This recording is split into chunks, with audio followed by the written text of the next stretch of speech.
दिया था। रिपोर्ट आना 26/4 को ऑनरेबल कोर्ट ने से मीडिएशन के लिए भेजा था। हाँ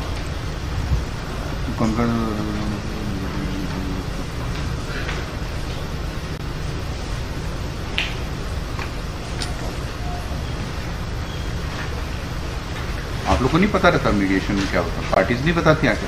मुझे पता है सर, मीडिएशन फेल हाँ? मीडिएशन फेल होगा। वैसे ही बता देते, हम क्यों चेक कर फेल हो गया? क्योंकि आप कोऑपरेट करने के लिए बिल्कुल भी रेडी नहीं है।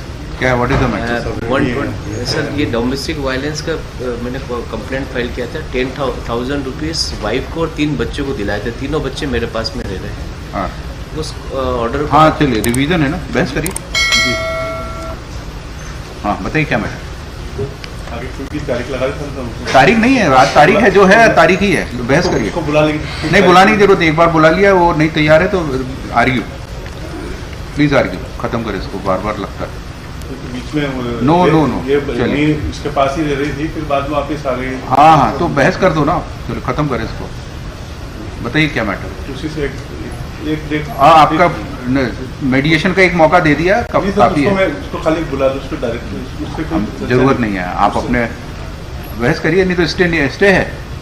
सस्पेंशन दिया हुआ सर, कन्विक्टेड है, 6 मंथ का कन्विक्शन है। हाँ। 1 रुपए डिपॉजिट नहीं किया सर इन्होंने। बराबर है। नहीं बाद में किया आपने, हाँ, तो किया लेकिन आज की तारीख में 9 लाख रुपीस आपके ऊपर पेंडिंग हो गए सर। और बस यही करते हैं, सस्पेंशन होने के बाद में आपने नथिंग। कोई फिक्स डेट नेक्स्ट वीक की दे देना, बिल्कुल उसको आपको ना पैसा देना है ना बहस करनी है, तो let him go to the jail देना। पुनरीक्षण याचिका कौन किस ऑर्डर के खिलाफ लगाई है? Which is the order? 10,000 rupees का फाइनल ऑर्डर हुआ था। फाइनल ऑर्डर हुआ था उस पे। कहाँ है वो, कौन सा P1 P2 कौन सा है ऑर्डर है? P2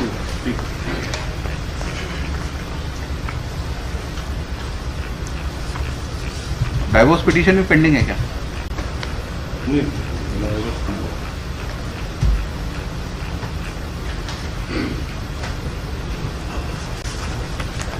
3 बच्चों के लिए 10,000 कौन सा ज्यादा है वकील साहब? और वो भी 2015 का ऑर्डर है। Why you should not be sent to jail? फिर इसके बाद बढ़ाया क्या? नहीं बढ़ाया। अच्छा वो 31 में लगाया फिर आपने? 31 में मैंने लगाया था सर, क्योंकि आप डिसओबे किया उस ऑर्डर को, तो उसके वो बावजूद डोमेस्टिक वायलेंस की परव्यू में आएगा क्या?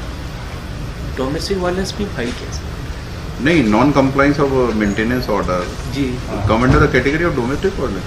यस मैडम, वो ऑनरेबल डिवीजन बेंच ने कंसिडर वो किया है sir. Kindly see the page number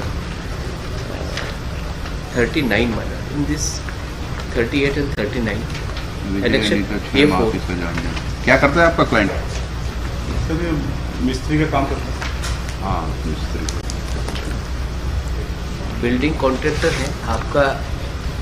Reliance life insurance में आपने जो प्रीमियम भरी हुई है उसमें आपने लिखा हुआ बिल्डिंग कॉन्ट्रैक्टर।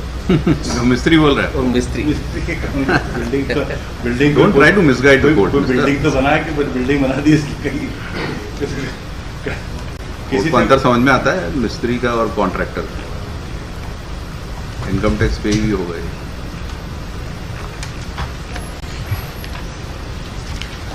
क्लियर डिसओबे किया सर इन्होंने 10,000 रुपीज़ का।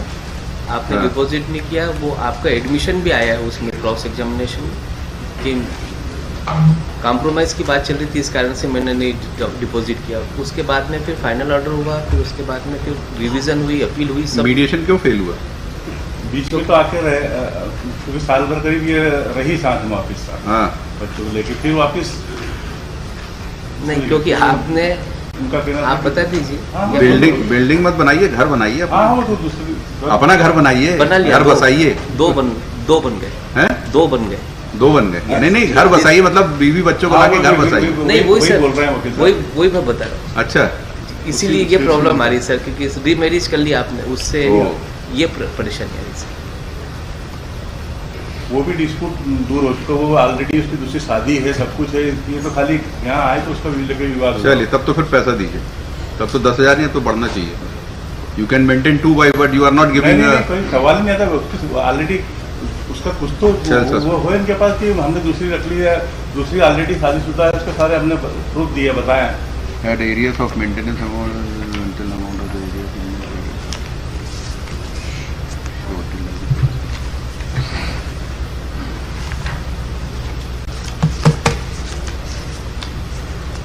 करिए, बहस करिए, unnecessary we are wasting time. फिर एक वीक का समय नहीं काहे के लिए, बहुत टाइम लग गया भाई। नहीं सर, वो तो मेडिसिन के बाद मेरी उससे चर्चा नहीं हो पाई सर, इसलिए मैं your client is not serious.